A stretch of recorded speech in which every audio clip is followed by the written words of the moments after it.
Well, here's my Coleman truck that I just bought, and I'm about to go and snip off the deck, so I'm gonna stick it in montage mode. We're here at the place, so you know, trying to be fast, but I figured I'd grab some footage of this. Deck is ancient and not particularly interesting, so we're not gonna worry about it too much. I'm gonna snip that off of there, and then we're gonna have a good old time here.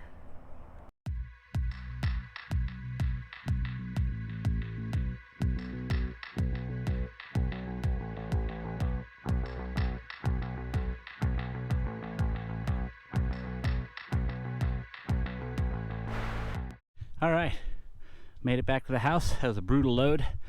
The front axle was locked most of the time we were trying to load it. It only came free when we bumped it actually up onto the trailer. So super duper happy to have gotten this home. This is a 1948 Ford F5 short wheelbase truck with a full Coleman conversion, including all of the original Coleman shackle brackets. The Coleman transfer case is present. The way that they mounted the Coleman transfer case is clearly shown, so I have something to duplicate for my truck I'm building. And I got a complete front axle. It does have some Farmer John welding going on the front steering gear, but at least I have an example of the front steering gear. So overall, super duper stoked. This has been a really good score, and I'm just gonna go ahead and rip it off the truck. Tractor, I gotta swap axles out on this thing, and that's gonna be the easiest way for me to do it.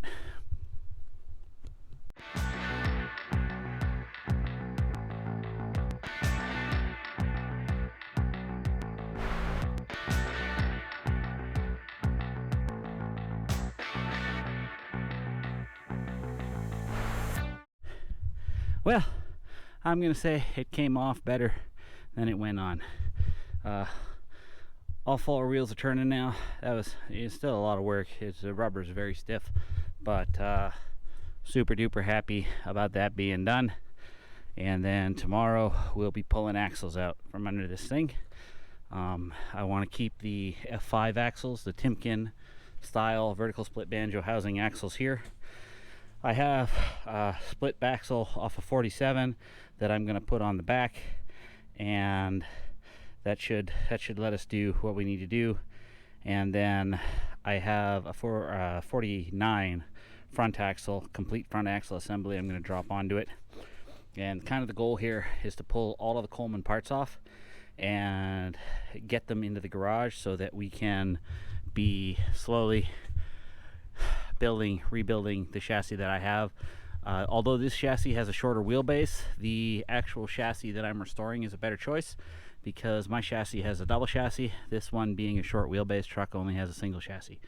So this is going to go into storage up at Dad's place. In the meantime, I'll be stripping all the Coleman bits off it, and I'm thinking that this was a pretty good score on my part. I'm really happy about this. Not a whole lot of Colemans around. Guy I bought it from said there might be 50 in all of North America. That's and I've got 2 of them. So I have what?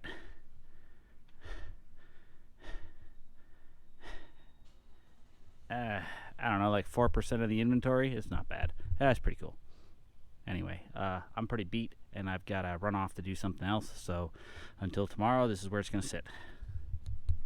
All right, we are here working on the Coleman today. We're just getting started, about to pull the wheels so we can pull the axle. I have my 2 little helpers with me, so everybody's going to be partaking in the fun. It's going to be a good time. We're going to go ahead and we're going to get this done as quickly as we can. So I'm going to stick this in montage mode, and we're going to get some footage, and hopefully you guys will get to watch that front axle explode out of there, preferably without a whole lot of fighting. So we'll see how it goes. It isn't going to be fun.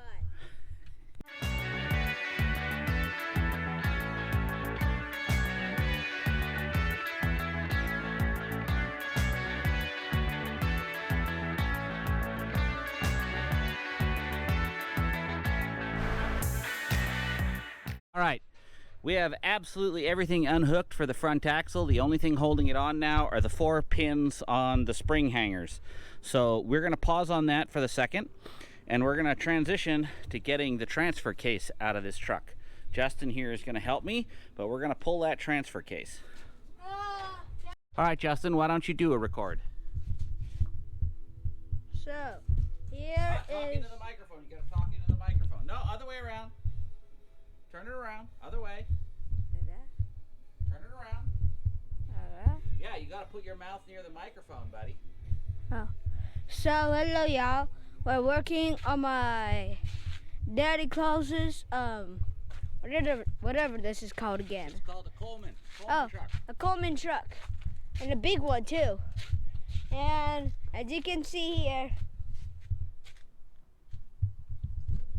I have to bend my knees to get on here. So it's a pretty big truck. Do that again, Justin. Do that again. Try and step up in it.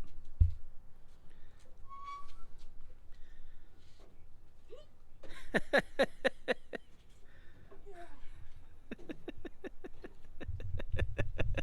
warning, yeah, this is big. It's big. The inside is small. All right. Come here, buddy.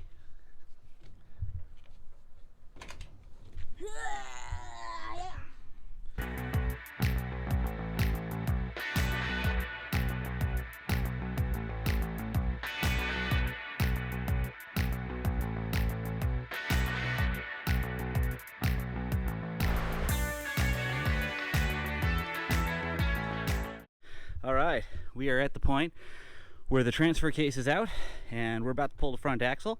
Pretty excited about this. So I'm going to set the front axle up on roller blocks, and then we're just going to punch out the axle pins, and we should be able to just slide the front axle clear. Easy peasy, hopefully. So we'll see how that goes.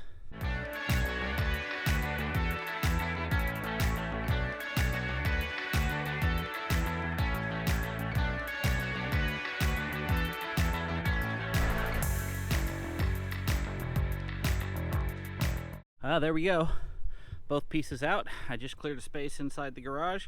So we're going to go ahead and get these stashed away real quick. We're not going to work on them right now. We got too many things to do today to get this job done. I still want to pull all the shackle brackets off the back. There's no point in leaving those there. And the only other piece I have to strip is the Coleman decal on the inside of the cab. So we'll get that pretty soon. And then what we'll have is a complete Coleman 4x4 conversion kit, which is pretty awesome. I'm super happy. Definitely a lot of work to get this all out, and I still have a lot further to go today before I'm done, because I have to get the other axles that I have swapped back under it, and that's not an inconsequential task. So got to keep moving here, and what I'll probably do is get these stashed, and then I'll probably get the front axle mounted on it. And as soon as I'm done that and I have it back on wheels at the front, then we'll start working on the rear. That way the truck is stable and I don't have more than one end apart at a time. It shouldn't be too bad to get the front back together, so that's what we're gonna do. All right, there we go. Success, stashed away. We can move on to the back axle now. All right, so I dug out all my stuff, and I've got enough leaf springs left over from my original Coleman project from up in New York. These leaf springs are smoked. They're way too pitted to use in anything, but they're going to be perfect to transit this rolling chassis out of my place. So what we're going to do is we're going to make a quick set of spring packs here, and we're going to bolt them to that front axle that I kept, and we're going to bolt. I've got the U-bolts and the hanger. I got everything I need to do that. And we're going to drop that axle under there, and then we're going to put the kingpins back in. Well, look at that, the great lizard catcher. Look, I could pet him too. Yeah, what's his name? Rico. Yeah. Oh, very good, Justin. All right, go put him back, buddy. Yeah, so making good progress here. We're going to get that front axle back under there, and I may or may not put the wheels and spindles and everything on it while we're out. That might be way easier, so we'll roll a complete axle back under there and get it hooked back in. We'll see how it goes. Good stuff all around. Well, there it is. It isn't pretty, but it's gonna work. I've gone ahead and got the axle and springs put together. We're gonna drop that under the truck, and then we'll be able to install the rest of the axle parts and get this to be a roller again. So shouldn't be too much longer now, and we should have this part done. All right, made good progress here. We got the whole original I-beam axle mounted up under the truck, which is phenomenal. Makes it a roller again. Everything's all hooked up, steering, whole 9 yards, everything's good. And I've moved on to the back axle. It's about, I don't know, like 3:30, maybe 4 o'clock here. Problem I've got is that when they put the brackets on, they welded all the bolts. So I got the other side done now, and I just got to come do this side, and then I can unbolt all these brackets. And I had to go through, and you can see here, I had to grind off all the welds. So got to go through and do that on the other side, and then I can go ahead and pop these brackets off, and then do an axle swap. So I'm probably, honestly, I'm not sure how I'm gonna do it, but I might actually split the axle in the middle there. The pinion is absolutely mangled, my fault, but I'm pretty sure there's water. This axle is chock full of water. That pinion was completely seized and you couldn't move it. So interestingly enough, the other axle, the Coleman axle, and the transfer case are all full of water too. So I don't know, the truck might have been flooded at some point, but whatever.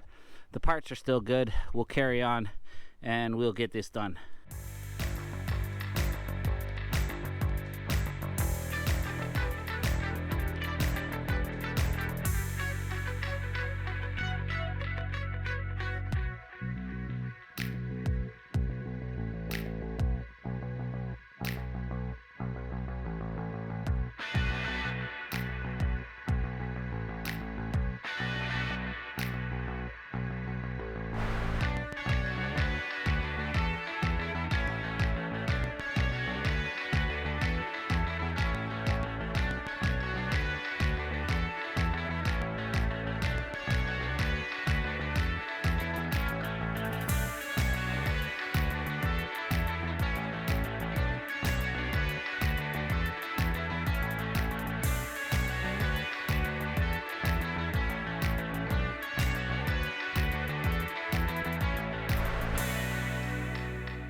Okay, so here on the Coleman project, kind of the goal today is to get this axle rolled out of my shop and strip some parts off it to make it a little bit more compact.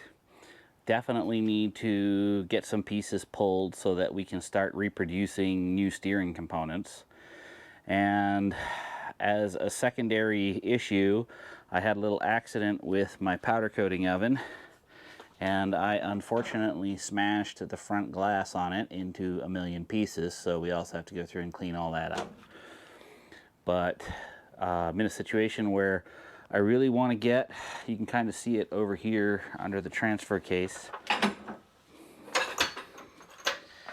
that there's oil leaking out on the floor and there's a mix of water in there. I want to get all the water out of the transfer case and the axle. The person that I bought it from lived right on the Brazos River, and his workshop was about 2 feet above the level of the Brazos River. And I'm pretty sure that when the Brazos River flooded, that water got in all of this equipment. So we're going to go ahead and, at the very least, we're going to drain the water out of it, and then we're probably going to pull the hubs and do an inspection of the yokes, because this yoke right here is my yoke and it's been mangled. So we're hopefully going to get some better components off the new axle and be able to start making super serious progress on getting the Coleman back together. But I do want to make things a little bit better in here. It's gotten out of hand, and I need to do a better job of that. All right, here we are with the new Coleman axle. Going to be doing a little bit of salvaging and compacting today. I'd like to get this to be a little bit more smaller and a little bit easier to deal with. And I also, which is probably going to make it harder to deal with, I need to pull the steering arms off. So the spring packs are coming off today. We'll set those aside somewhere. They can just sit there. I'll probably put them upside down so water's running down and not in.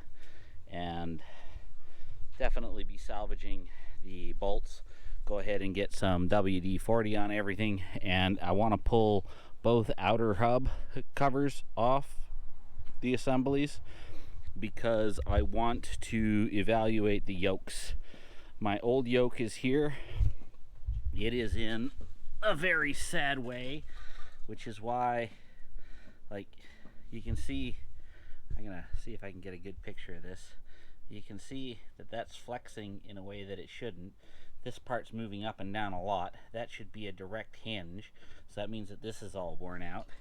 And then on this side, if we do the same thing, you can see that it's flopping. The pin is flopping around here. Get that better. Yeah, so this is in really poor shape. I suppose if I worked hard enough at it, I could probably resurrect this, but I'd probably be at it for like 4 weekends worth of machining work, and I wouldn't be making progress on other stuff. It is still salvageable. I am going to keep it, but just so you kind of get an idea as to how pretzeled it is, if I do this, the bottom face should be straight, and the top face, that's these two machine surfaces, they should be in one plane, and this surface and this surface should also be in that same plane. And if you look at this, none of that is true. This thing is pretzeled ferociously. So been a bit of a godsend that I found this parts truck that I was able to grab for a very reasonable price, and this is going to get me moving forward a lot more, and I'm really happy about that. It's a good thing. So we'll take it from there.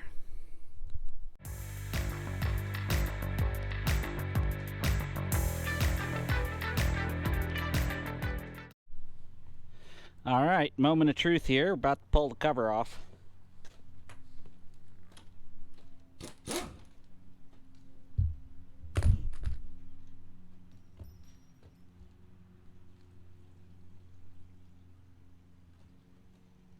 It's not good, and it's welded on. Oh wait, no, it's not welded. It is welded on.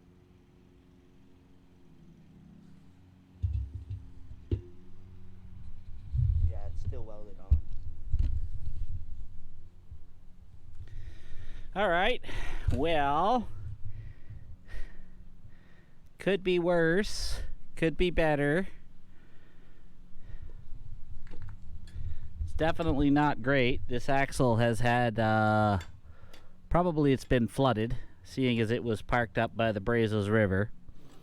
And it's had water sitting in there for quite a while by the looks of it. Unfortunately, that likely means the bearings are all smoked, which is really too bad because those bearings, it's like $20,000 for a new set if you price them out. But on the upside, the yokes don't look all mangled, so that's a really good thing. Jack, why don't you go twist on the pinion a little bit?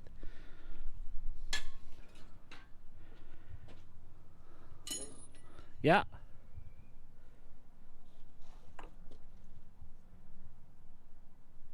Both ways?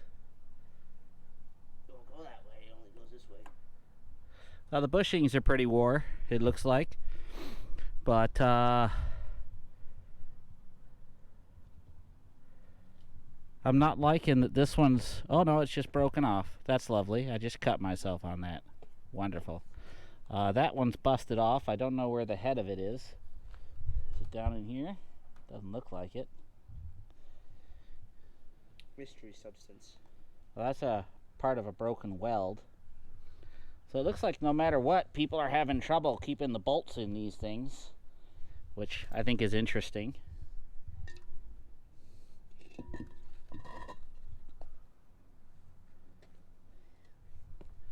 Yeah. Can't be that hard. No, it's like super interesting. Here, Jack, hold this for a second.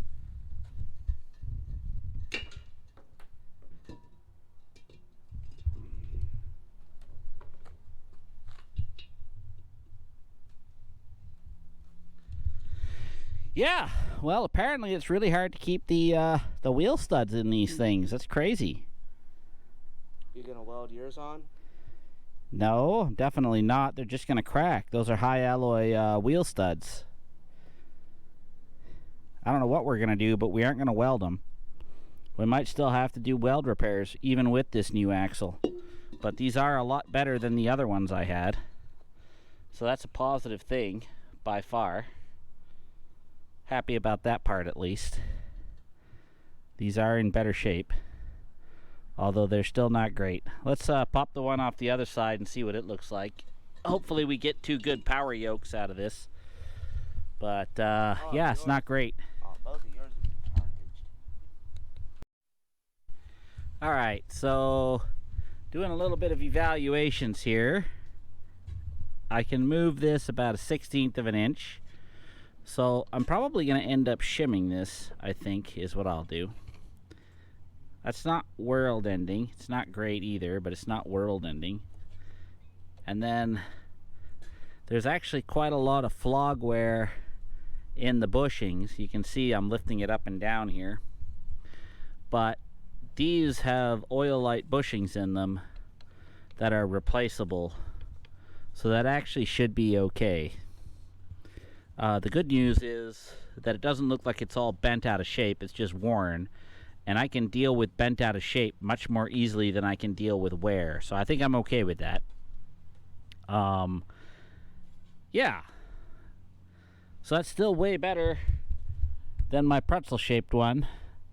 It could have been better, but it could have been a lot worse too. And I think, if I'm being honest, just getting this piece and having an extra straight one is enough. And I'm going to have to sort out what I'm going to do about the walled holes, because apparently these are really hard to keep studs in.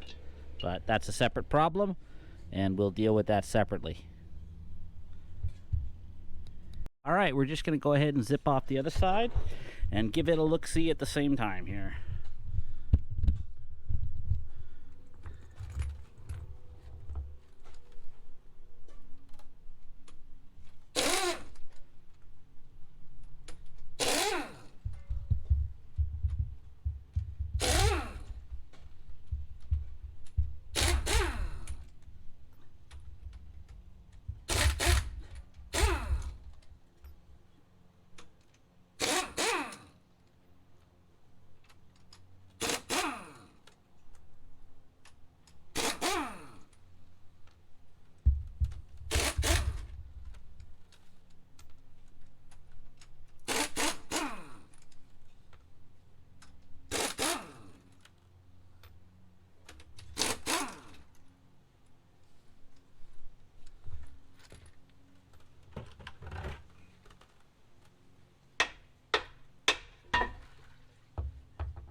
Well, the fact that we've got exactly the same issue on both sides kind of tells me that, yeah, this thing's definitely been flooded.